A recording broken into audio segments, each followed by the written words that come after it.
बिस्मिल्लाह रहमान रहीम। तमाम दोस्तों को वेलकम करते हैं अपने चैनल के ऊपर। और आज हमारी डिस्कशन का जो मौजू होगा, आज हम बड़ा एक रॉ और बेसिक सा कॉन्सेप्ट जो है, ये चीज़ जो है वो डिस्कस करेंगे एक आम आवाम के लिए। वो लोग जो जिनका टैक्स से कोई ख़ास ताल्लुक़ नहीं है, बट ये है कि वो एक्टिव हैं, रजिस्टर्ड हैं FBR के साथ और रेगुलरली अपनी रिटर्न्स वगैरह फ़ाइल करते रहते हैं।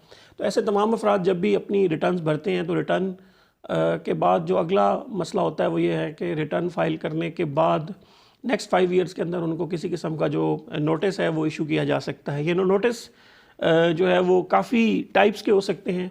इनकम टैक्स के नोटिस हो सकते हैं, सेल्स टैक्स के नोटिस हो सकते हैं अगर वो सेल्स टैक्स के अंदर रजिस्टर है।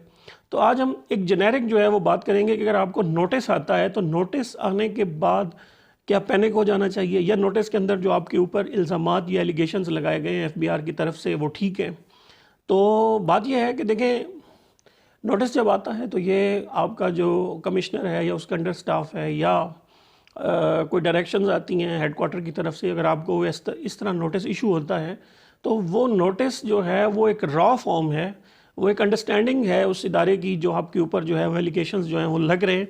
इसका मतलब है कुछ फुल एंड फाइनल नहीं है। रीज़न ये है कि एक टैक्स पेयर जो है जब उसको नोटिस इशू होता है तो उसके बाद उसके पास काफ़ी सारा टाइम है कि वो अपने इस नोटिस को कंटेस्ट कर सकता है। कंटेस्ट करने के बाद अपने जो उसके ऊपर एलिगेशंस लगाए गए हैं, देखें नोटिस जब भी आता है हो सकता है, और जब कि हमारी प्रैक्टिस के अंदर भी ये बात आई है कि एक नोटिस के अंदर बाज़ औक़ात काफ़ी सारी एरर्स होती हैं, क्योंकि ये असेसमेंट होती है गवर्नमेंट ऑफिशियल्स की तरफ से, उनके जो डिप्टी कमिश्नर्स हैं, असिस्टेंट कमिश्नर्स हैं या उनका स्टाफ है। तो बाज़ औक़ात क्या होता है कि पार्शली गलत होती है चीज़, बाज़ औक़ात टोटली गलत होती है, बाज़ औक़ात जिस तरह वो कंस्ट्रूट कर रहे होते हैं बात उस तरह से नहीं होती।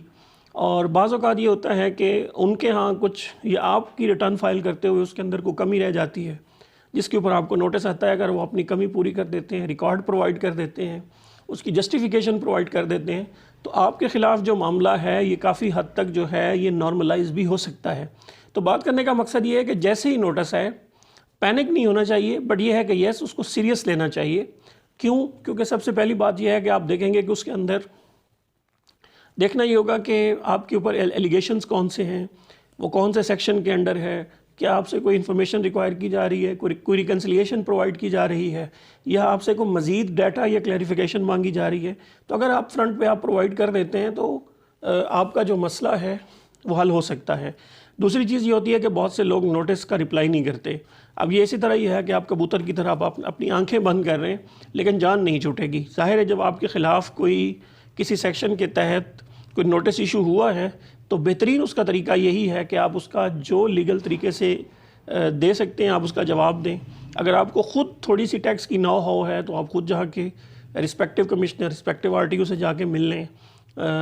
मोस्ट ऑफ़ द टाइम वो बड़े अच्छे से आपको फैसिलिटेट कर देते हैं। और अगर आप समझते हैं कि आपको बिल्कुल लीगल नौ हाउ नहीं, तो उस सूरत में आप किसी भी प्रोफेशनल का जो है वो आप सहारा लें। कोई भी वकील, कोई भी कंसल्टेंट आप हायर करें जिसको अच्छी टैक्स की नौ हो, प्रैक्टिस हो, तो वो भी ज़ाहिर आपका ये मसला हल कर सकता है। अब आ जाते हैं कि देखें आपने नोटिस आया, नोटिस के बाद क्या ये आखिरी स्टेज है? तो ये आखिरी स्टेज नहीं है। इसके बाद आपके पास अपील का हक़ है। आप इसके बाद 3 डिफरेंट स्टेजेस के ऊपर जो है वो अपनी अपील फाइल कर सकते हैं। सबसे बल्कि 4 स्टेजेस बन जाती हैं सुप्रीम कोर्ट तक। तो ज़ाहिर है अगर आपका मसला या आपने जो वहाँ पे अपना पॉइंट ऑफ व्यू दिया है उससे आप सेटिस्फाई नहीं हुआ, कमिश्नर आपने जो उसको रिप्लाइज़ दिए उससे भी कमिश्नर सेटिस्फाई नहीं होता, तो उसके बाद आप जाके आपके ख़िलाफ़ ऑर्डर होगा तो उस ऑर्डर को आप जाके कमिश्नर अपील के साथ चैलेंज कर सकते हैं। अगर कमिश्नर अपील का भी फ़ैसला आपके हक़ में नहीं आता तो उसको जाके आप अपने ट्रिब्यूनल में चैलेंज कर सकते हैं।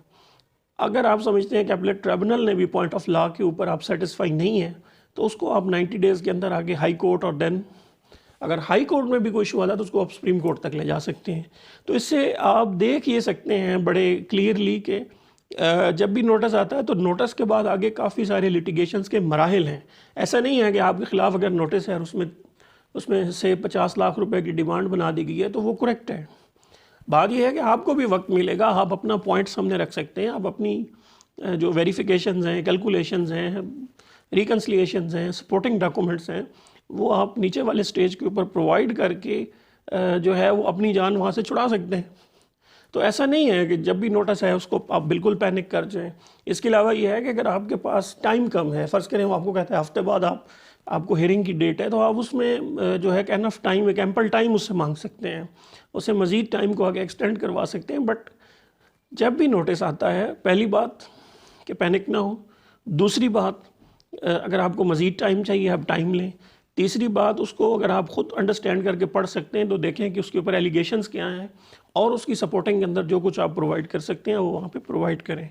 تیسری بات، آپ میٹنگ کریں، آپ اپنے کنسلٹنٹ کے تھرو، اٹارنی کے تھرو وہاں پہ جائیں اور پتہ کروائیں. اور اگر فرض کریں وہ آپ کی بات نہیں مانتا تو اس کے بعد آپ کے پاس 3 سے 4 سٹیجز ہیں، پلیٹ فورمز ہیں جہاں پہ جا کے آپ اپنی اپیل کو جو اپیل کر سکتے ہیں، اس کو چیلنج کر سکتے ہیں. لیکن ایسا نہیں ہے کہ آپ بالکل آپ کو نوٹس آتا ہے اور نوٹس کوئی فل اینڈ فائنل فیکٹس ہے. ہمارے بہت سے کیسز میں ایسا بھی دیکھا گیا کہ بعض اوقات جو نوٹس آتا ہے اس کے اندر بالکل ہی ایک عجیب سی کیلکولیشن ہوتی ہے، ایک عجیب سی کو سر پیر بعض اوقات نہیں ہوتا، تو غلطی ان کی طرف سے بھی ہو سکتی ہے. تو اس لیے